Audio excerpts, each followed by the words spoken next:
Good morning, everyone. Today we are going to go over filling your propane tractor. It's a very simple operation, and we're going to bring you guys along. I hope you enjoy. This particular pump is set up to fill our forklift bottles and our large tractors using the large liquid line there. This is a Neptune. They make really good pumps and meters, and this unit has pumped over 200,000 gallons of propane. So that's pretty cool. I'm going to go over the anatomy of your propane tank now. This is kind of universal across all propane tanks. This one's from 1955, and they sure have not changed very much. I'll go around the back side of the tractor. The main liquid fill is right here.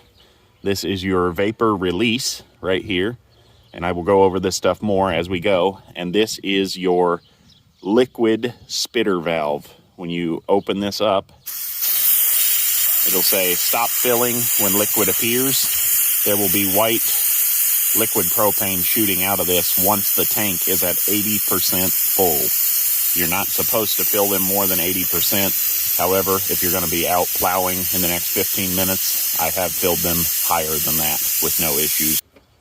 Previously, in the Minneapolis Moline bush hogging video, I went over this spitter valve. This is something that is old world, and this is no longer used in this application anymore. They just have a percentage gauge. I will go show you on the main tank now.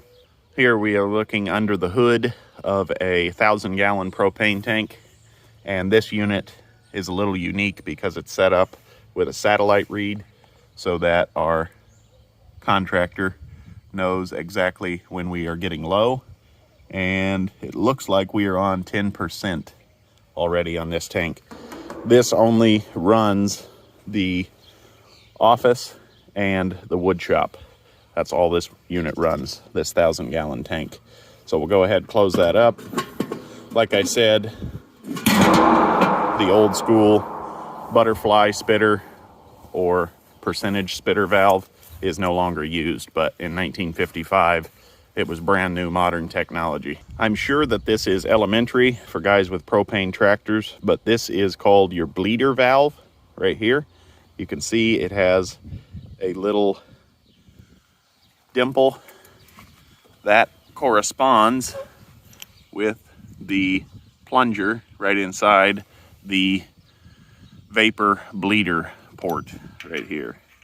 Now when I screw this on, you won't be able to hear me, but the reason for this, if this was a 90-degree day, it's about 60 degrees out right now, there would be too much vapor pressure in the tank to allow liquid pressure, or liquid propane, I'm sorry, to flow in.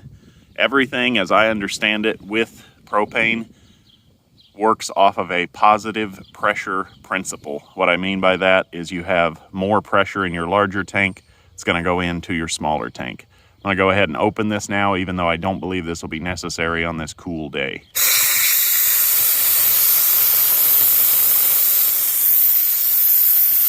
Now that is venting the vapor pressure in the tank. You can see there's no white fog coming out, which would be liquid propane. There's a lot of misconceptions about propane. It is an extremely safe fuel, very easy to use once you understand the principles. And every manufactured propane tank, if it's manufactured by a factory or hasn't been hacked around on, has an overpressure release. What I think a lot of people think that means is that you're going to be filling this thing up, it's going to reach 10,000 psi, and that thing's just going to go and just explode, and you're going to blow up in a giant fireball. That is not the case. If you ever hit the overpressure on one of these, which I have had happen a few times, it literally just reaches up to a certain amount of pressure, and then it just opens for like 10 seconds, like literally like this. And then it releases that pressure and it just vents it to atmosphere. Very, very simple and safe fuel system. I'm going to go ahead and hook up our liquid fill port right here. These hoses are always huge and gangly, and a little awkward to wrangle, especially on this older tractor. You just simply screw this on. There's almost not a wrong way to do this. It only really works one way. Kind of wiggle your hose so you can stay tight. Then I always push on this while I turn, just to make sure we're good and tight. Gonna go ahead, turn our pump on. There you can see, we're even pumping a little bit, probably filling this line. Now I'm going to go over here, crack this open slowly. You should hear a click, but I'm not sure if you guys will be able to pick it up. That is a check valve in the end of the hose opening up. I'm gonna open this nice and slow. Now here you can see my pump is telling me that I'm moving propane. That's a handy piece of kit to have, but if you had just a straight positive pressure tank, we're already spitting here on the 80% valve. If you had a positive pressure only system, this will sound a little goofy, but you put your ear up to that hose, and when the propane is going into the tank slowly, it will sound something like this. Don't make fun of me, guys. Hold on, I gotta shut down. Okay, I have turned the propane pump off. We're gonna go ahead and turn this guy off right here. Now we're no longer introducing liquid into the tank, and our butterfly spitter is at 90%. Now we simply just turn him off, just like that, and we're done. Propane tank is filled to 90%, and I will show you how I unhook those, because those can be a little bit of an animal.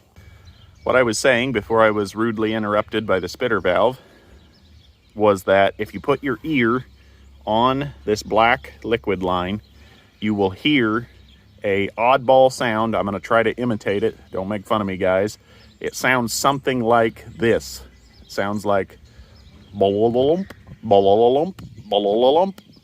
And that is liquid propane trickling through the line. When you have an extremely empty tank with low pressure, it'll sound more like a gas flowing sound. I don't know how to imitate. The other thing you can look at, if you don't have a propane pump and you're using just a transfer tank, which is what we use in the field, you will actually see the line jiggle a little bit, kind of like this. That's a little more dramatic, but that is also a good way to tell if you have liquid propane flowing. So that's a pretty simple setup and works extremely well. I think there's a lot of misconceptions about propane. I know that they have blown up and killed people, but if you use your common sense and do everything by the numbers, you really will never have an issue. I've grown up on propane for many, many, many years. I'm gonna go ahead and unhook our main liquid line. This is where a lot of people kind of start to get scared. I am using safety glasses and gloves, but now I'm actually alleviating the pressure from this valve and this valve here. Now, there's no pressure in the line. If you heard it hissing out there, hopefully you did. Now you just simply unscrew this. A lot of guys, they just start unscrewing this and then there's liquid leaking out and they start freaking out, but nothing to be afraid of. And you always want to replace your cap if you have one. All right, and then always keep this with your propane tank or in your toolbox. I've got dozens of them just because I've had so many propane tractors through here. This will conclude the how to fill your propane tractor video. I'd like to thank you all for watching. Like, share, and subscribe if you're new, and we'll see you next time.